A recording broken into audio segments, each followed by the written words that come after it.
கர்த்தருக்கு பிரியமானவர்களே, ஒவ்வொரு நாளும் நம்முடைய வாழ்க்கையிலே தேவன் நம்மை தேடி வந்து அவர் வார்த்தை கொடுக்கிறார் அல்லவா? அவர் வார்த்தை கொடுத்தது மட்டுமல்ல, நம்முடைய வாழ்க்கையின் தரத்தை உயர்த்த விரும்புகிறார். அதுதான் அவருடைய விருப்பமும் சித்தமும் இல்லையா?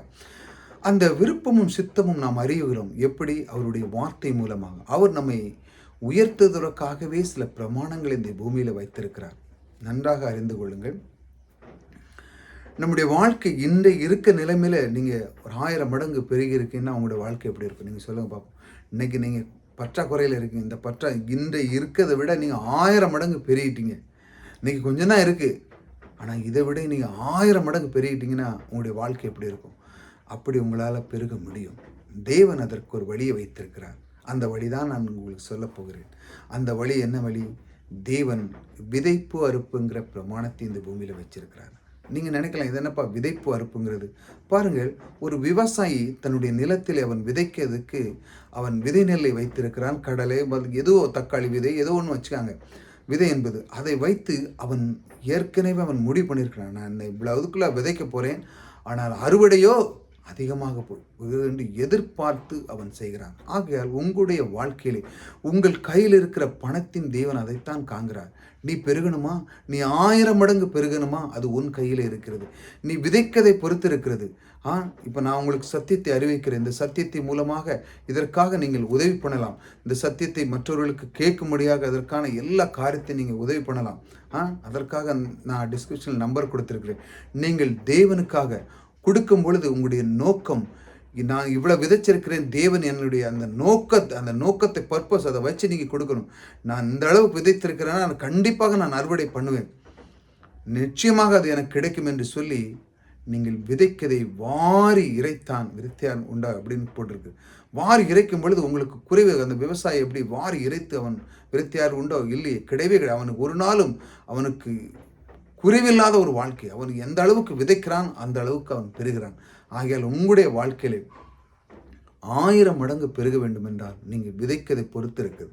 நீங்கள் எந்த அளவு விதைக்கீங்களோ, சிறுக விதைச்சால் சிறுக இருப்பீங்க, பெருக விதைத்தால் பெருகு. இப்படி நாட்களில் உங்களுடைய நாளைக்கு உங்களுடைய பிரச்சனையெல்லாம் இருக்குது. நீங்கள் அதெல்லாம் சமாளிக்கணும், இதை சமாளிக்கணும், இதை கொடுக்கணும் அப்படின்னா நீங்கள் விதைக்கதை பொறுத்து தான் நீங்கள் அறுக்க முடியும். விதைக்கவில்லை என்றால் அறுக்க முடியாது.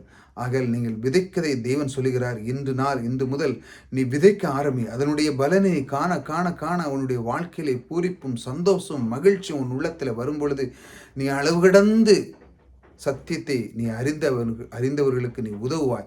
நீ ஏராளமும் தாராளமாக கொடுப்பாய். ஆகையால் தேவன் சொல்லுகிறார், இதை நீ கற்றுக்கோடா அப்படின்னு சொல்லி இதிலிருந்து நீ 1000 மடங்கு பெருகணும். உன்னுடைய குடும்பங்கள் பார்த்து உனக்கு பொறாமப்படணும்.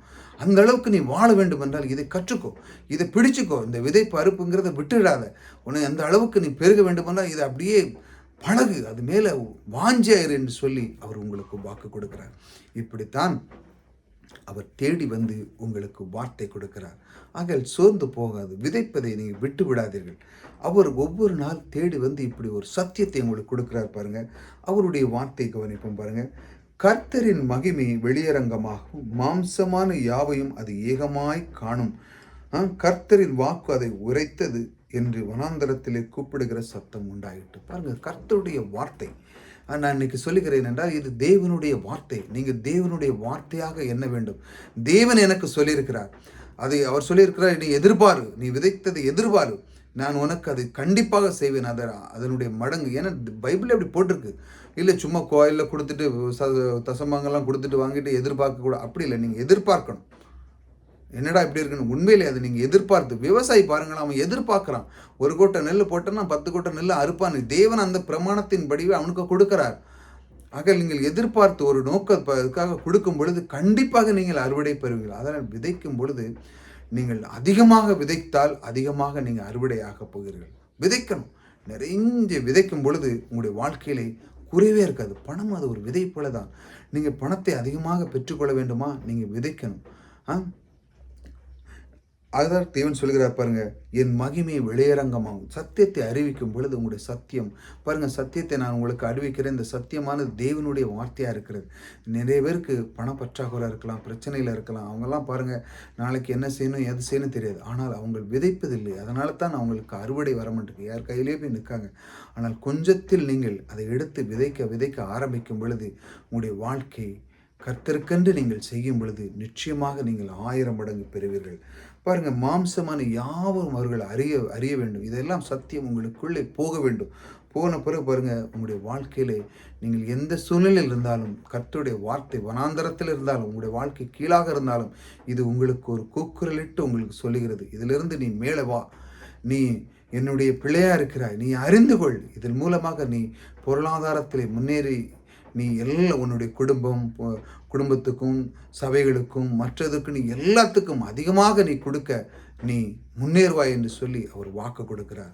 ஆகையால் உங்களுடைய வாழ்க்கை வனாந்தரமாக இல்லாமல் வயல்வெளியாக எப்படி நீர் பாய்ச்சல் தண்ணி எப்படி போகும்போது பச்சை பச்சேன்னு இருக்கும்போது அப்படி வாழ்க்கை உங்கள் வாழ்க்கையில் இருக்க வேண்டும் என்றுதான் தேவனுடைய விருப்பமும் சித்தமும். இதை கற்றுக்கொள்ளுங்கள். விதைக்கதை விட்டு விடாதீர்கள். அதுக்கு தான் அதில் நம்பர் கொடுத்துருக்குறேன். உங்களுக்கு எந்த அளவுக்கு நீங்கள் விதைக்கிறீர்களோ அந்த அளவுக்கு கண்டிப்பாக தேவன் 1000 மடங்கு அவர் பெருக பண்ணுவார். அதனுடைய நோக்கம், நீங்கள் அதை எதிர்பார்த்து நீங்கள் கொடுக்கணும். அது விதையாக எண்ணி கொடுக்கணும். தேவனுக்காக கொடுக்கும் பொழுது அது நிச்சயமாக உங்களுக்கு பலனை 1000 மடங்கு உங்களுக்கு திரும்பி தருவார். புதிதாக வந்து சப்ஸ்கிரைப் பண்ணிச்சாங்க. கர்த்தர் உங்களோடு கூட இருக்கிறார். கர்த்தர் உங்களை ஆசீர்வதித்திருக்கிறார்.